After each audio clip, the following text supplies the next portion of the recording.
Thank you and good morning, everyone. And thank you for joining us in the Cybersecurity Command and Control panel session today. I'm very pleased to be joined by Paul, Jeeta, Bandopadhyay instead of Abhijit, and also Matt Glitzer, from IBM. I might hand over very quickly to Paul for an introduction, please. Yep, I'm Paul Hadjy, the CEO and co-founder of Horangi Cybersecurity. So we're a product and services company that focuses on Southeast Asia, and we focus on cloud security. And our product helps solve cloud security with cloud security posture management, so essentially identifying security and compliance issues in the public cloud. And Jeeta joining us from Tookitaki. Got you on mute, Jeeta. Jeeta. Thanks, Matt. Hi, I'm Jeeta, co-founder and CEO of Tookitaki, a global tech disruptor in regulatory compliance space with offices in Singapore, India, and the US. We provide enterprise software solutions in anti-money laundering and reconciliation spaces to financial institutions globally, driving sustainability and compliance. Thank you. Thank you. And Matt from IBM. Thanks, Matt. So I'm Matthew Glitzer with IBM. We are the world's largest enterprise security company, working across all the basic security domains, and I'm happy to be here. Thank you. So today, we're talking about a really interesting topic that's dear to all of our hearts. Clearly, businesses are using more and more digital technology. That's more devices, that's more data, that's more third parties. And it's a really important point today. Our businesses have much more complex ecosystems. Also, the competitive landscape within which we all operate is getting faster and faster, and businesses need to innovate at speed. And so talking today about cybersecurity in that type of competitive landscape and world, I think we'll be talking today about dimensions of speed and agility on the one hand versus the requirements of our large to potentially target organisations in terms of clients and their requirements around procurement and around cybersecurity within their organisations, and particularly as startups might face into those challenges. What I want to call on today for our panel, from Paul, from Jeeta and from Matthew, is what are some of the practical business tips that startups can think about that works best to keep those businesses safe. So we might look to the first question, if we could, Paul, and I'll call on you here. Yourself and Horangi work with numerous organisations of all sizes all across Southeast Asia. What are some of the key challenges you're seeing in securing today's environment? Yeah, thanks, Matt, for the question. I think most of our customers are actually either large financial institutions or tech companies, as you mentioned, as well as some SMEs. So a lot of what we see there is two major problems, and I think it differs whether they're a large FI or a tech or SME. So the biggest problem we see kind of in the bigger companies that are making that transition to the cloud, it's essentially kind of having that like proper security culture when they do that, and making sure that they're securing the cloud infrastructure in that transition. And I think in the SMEs, like where we tell them to focus is mostly around like process and people. So more around establishing a culture in their organization.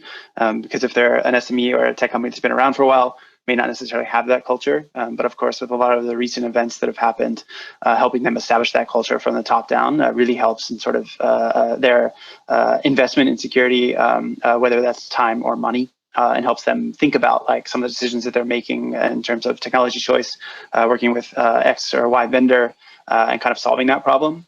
So the level of knowledge varies quite largely from those two groups. So that can be anything from us explaining the shared responsibility model, so essentially explaining that the cloud service provider is only responsible for certain parts of security and you as the customer are responsible for others, to helping them develop infrastructure as code or their DevSecOps sort of a life cycle as well. With the bigger companies and helping them through that process. And another area that we focus on, and I don't think most organizations focus on enough, is training, and whether that's training their employees on cloud expertise, as a lot of these larger organizations are kind of making the transition from a traditional IT environment to a cloud environment. There's a lot of training that needs to happen there because the expertise is different, the challenges are different. Some are for sure the same, but there is a bit of a learning curve into getting to understand the environment. Yeah, and kind of building the processes that make sense in that new environment as well. And those are essentially the problems that we see. So that's interesting. So I'm hearing organisations who are at varying points in their journey to the cloud, some of them fully there, and I would anticipate that many of our startups are all pure cloud players. Yeah. Cyber culture continues to be a challenge.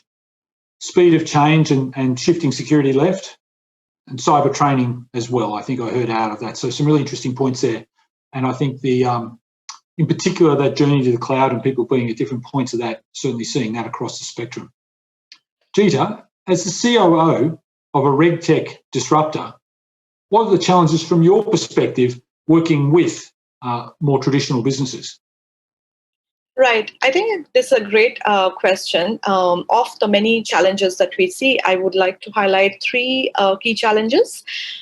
Firstly, it starts with onboarding because as our target sector, we sell to banks or financial institutions, and they are very large, and they have been usually working with vendors who are established.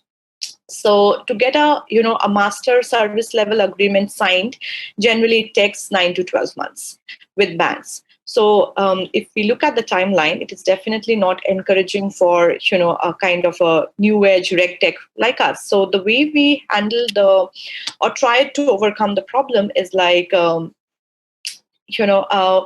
we built in some governing policies in our organization so that it helps us to do the basic checkboxes and also figured out champions within the bank to navigate us in this process smoothly.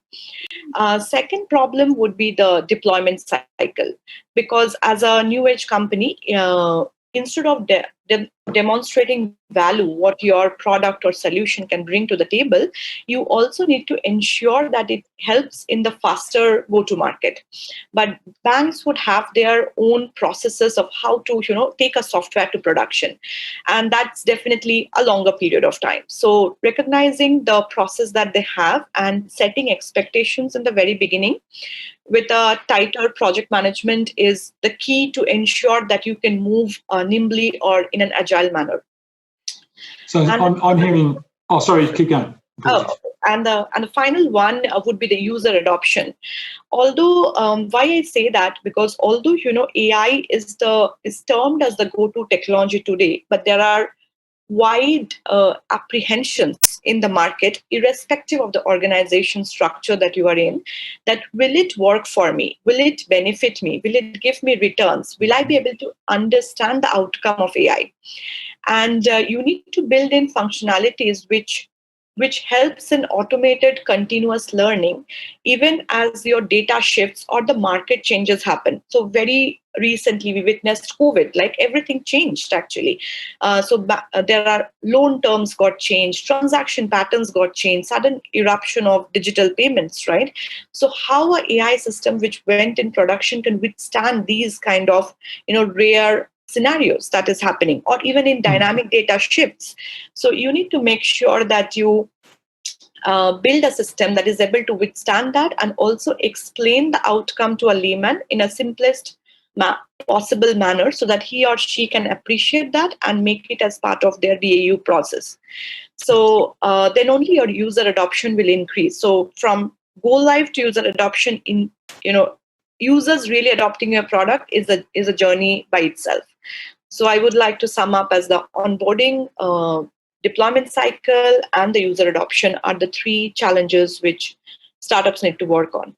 So there's an interesting paradox there around timeframes, isn't there? On the one hand, organisations want you to take a long time. There's a lot of steps in procurement. There's a lot of control in the change cycle.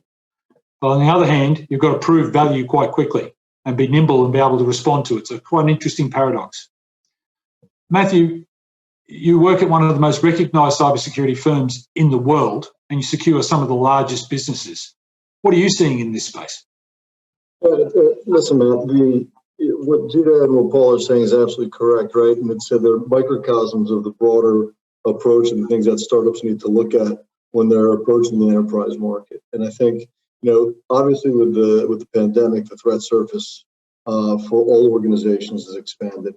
As a result, we're seeing a big move towards zero trust and zero trust architecture, right? So you have to look at how do you protect your edge.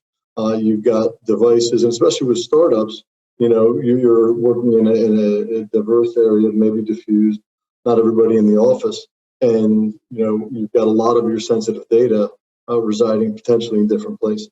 So there are a whole series of zero trust around privileged access management, verification, all the different pieces that go into a zero trust strategy is a really important piece. We're also seeing, I think, you talk a little bit about the startups and working in enterprise environments and the need for agility, but at the same time, large corporations have very, very entrenched and hardened security protocols and principles.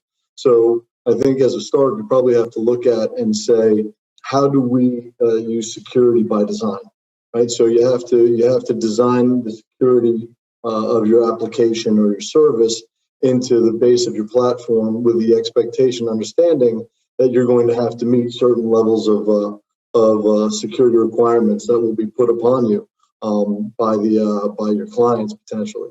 And from a cloud environment, right? Paul talked about people and process.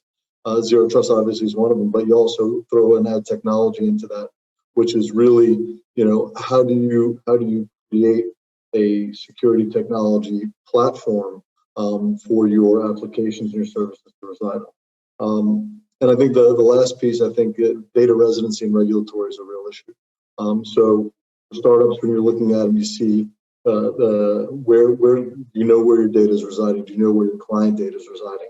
That there are significant amounts of regulatory landmines, if you will, that you have to be aware of.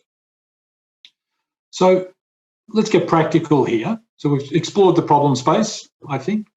Jeeta, at Tookitaki, you're nimble, you're fast, you're adaptive, and certainly your area of focus. So machine learning in anti-money laundering is growing very, very fast. What are some of the practical tips you could give some of our startup founders on the panel here for them to operate successfully within larger organization ecosystems? Right.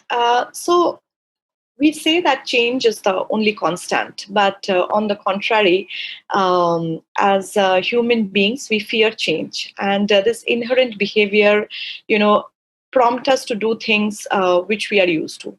So our customers, like banks or large organizations, are also like us, very much like us, and they are like risk averse. So what we did and we also learned it, I think, over the years, that to recognize the challenges and the problems very early in the deal cycle and to demonstrate the value through that instead of promoting your product or solution functionalities. It may sound very obvious and intuitive, but the only way to increase marketability is to deepen your subject matter expertise in the area that you are selling. So these are the two things I would like to state that, with the practical example, let's say if I'm an AI company, I promote, okay, these are the cool functionalities I have, but so what, right?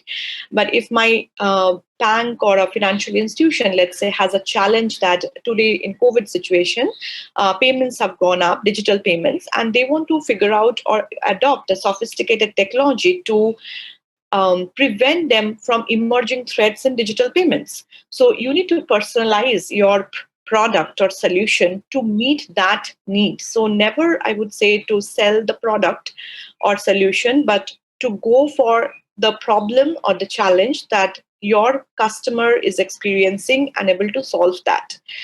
So that would be the way. And in order to do that, you need to understand the subject well. So I need to understand over here emerging what are the digital payment scenario. I need to understand the money laundering activities which are being which are generally happening here, and then only I can personalize my offering or my solution to address that need. So it's very important that we understand the subject we are selling, and we make a very good fusion with our technology or the product that we have to solve the challenge the bank or the customer is looking to solve. So that's how I would like to address the solution. And that's the best way to approach large clients and operate in their ecosystem. So in effect, mirroring their strategy and what's successful for them with their customers and being part of that solution. Correct. And then as a process, you can see a language. So I'm interested, Paul, in your perspective. Jeeta correctly mentioned COVID at the moment, and obviously we're coming to you via a platform-based conference this time around. Almost all, you mentioned the journey to cloud before as well. Almost all of the startups are pure cloud plays. And then we've got this complicating factor that a lot of the more traditional enterprises are somewhere in their journey. And then we've got a pandemic. What are you seeing that is critical for securing ecosystems in that type of fluid environment? Yeah. I think one of the biggest pieces that we work with companies on is kind of documenting whatever practices they have, and then helping them through investing in areas where they need it. And that actually helps you with acquiring customers as well, because as a small company working with big companies, one of the biggest things that the big companies take seriously when working with vendors is third-party risk. And if you can have your sort of security best practices documented and proof that you can show those larger companies that you are secure, it's very useful in speeding up the sales cycle. So one thing we say to a lot of our customers, especially in the B2B space, is security can be a sales enabler, and you should actually look at it as one, especially in the B2B space, because the confidence of a large company knowing that you have your security stuff together will put you at the top of the sort of ranking in terms of any RFP or RFQ you're going after from a small business perspective. Yeah, I think like you're right. The majority of the tech companies are going to be in the cloud.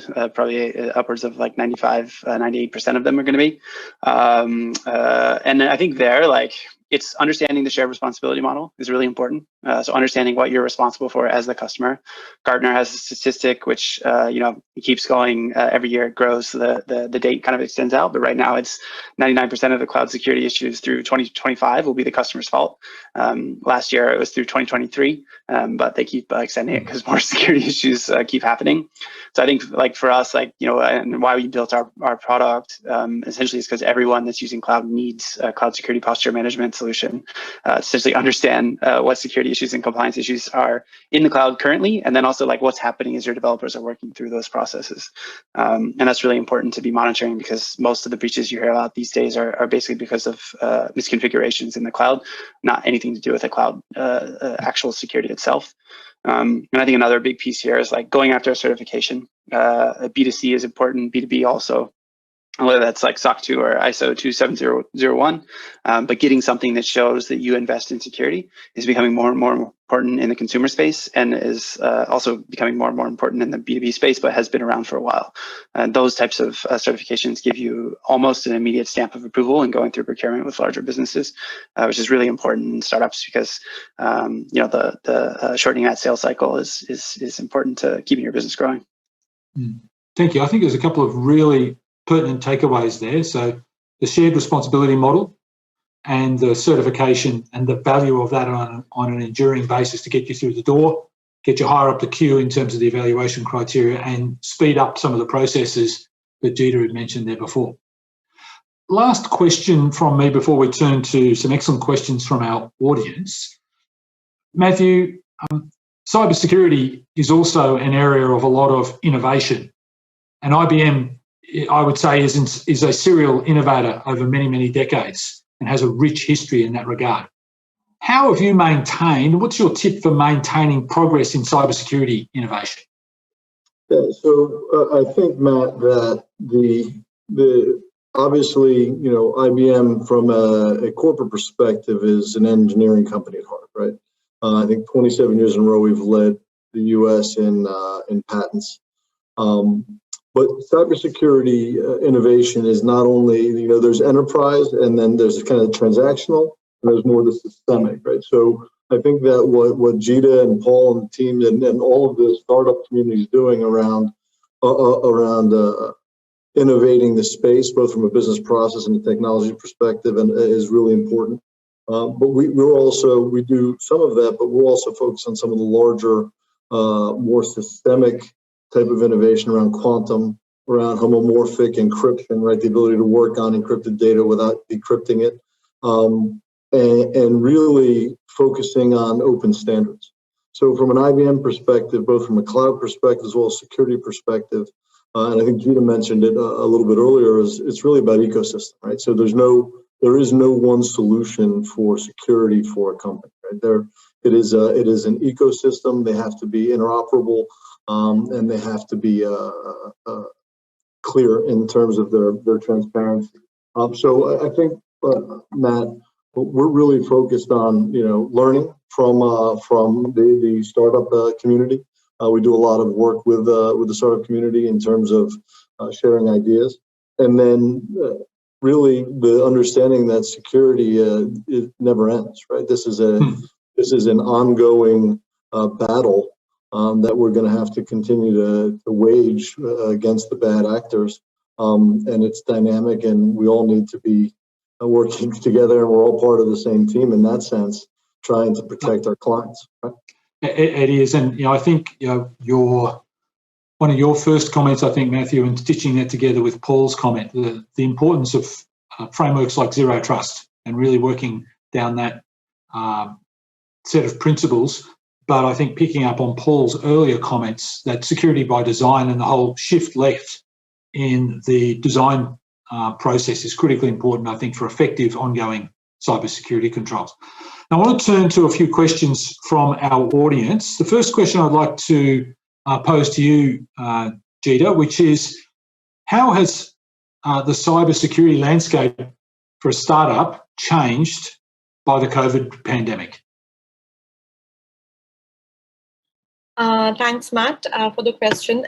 So I think from a COVID point of view, right, it has changed quite a bit because we are, we are selling anti-money laundering solutions. So if I look at, so previously banks or our customers were mostly interested in,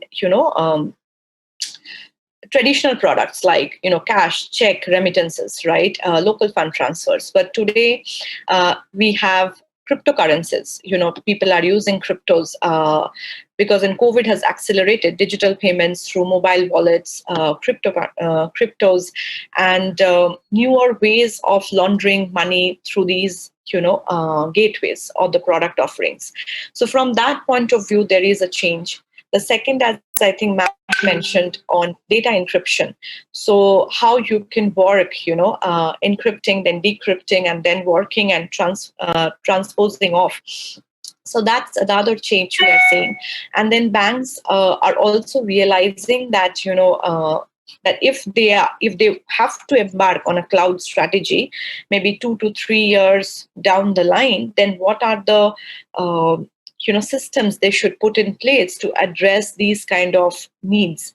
And they are starting the journey. Maybe COVID has a little bit accelerated that journey. I would like to put it like that. Mm-hmm. So these are the three things we are noticing, the changes with respect to the cybersecurity and merging it with the COVID situation. Thank you. The second question I want to open up to all of our panel members. What advice and tips would you give someone who is new to cybersecurity? Now, I'm going to take that. I think we should interpret that from a career perspective. So maybe I'll go first. So I think from a career perspective, great choice, right?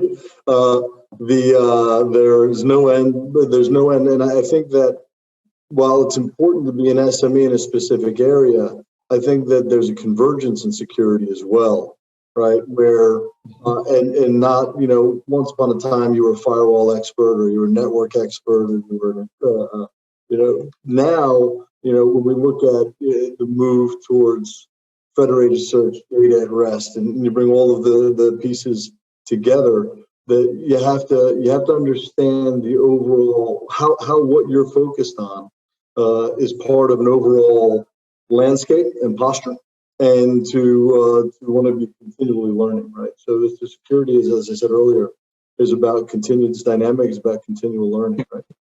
Thank you. I think we've got about 10 seconds to go. Paul, perhaps of you? Yeah, I think generally for me, I think everything Matthew mentioned is true. And I think like on the journey, I think like if you're coming out of school, it's good to get a certification just to show that you're interested in it outside of what you've done in school. And if you're you're more mature in your career, I think certifications help, but it's more about networking. And I think the security space is small enough where the network effect is quite good. And if you can establish the right connections in the space, like you'll always be able to find a job. It is a very competitive security market. I agree. It's good to work in a space of double-digit growth most of the time. Yes. It's a good place to spend your career. So I might wrap us up now. I have a strong sense that we could keep this conversation going for about 4 hours and still not cover the same topic twice. I would like to really thank my fellow panel members for a fantastic set of insights today. I heard about the challenges around speed. I heard around being prepared with zero trust and frameworks. I heard about journeys to the cloud and another few dozen great tips, I think, throughout the course of this conversation. So thank you very much. And to all of our attendees, I trust you enjoyed our session and wish you good luck with the rest of the conference. Thank you very much. Thank you.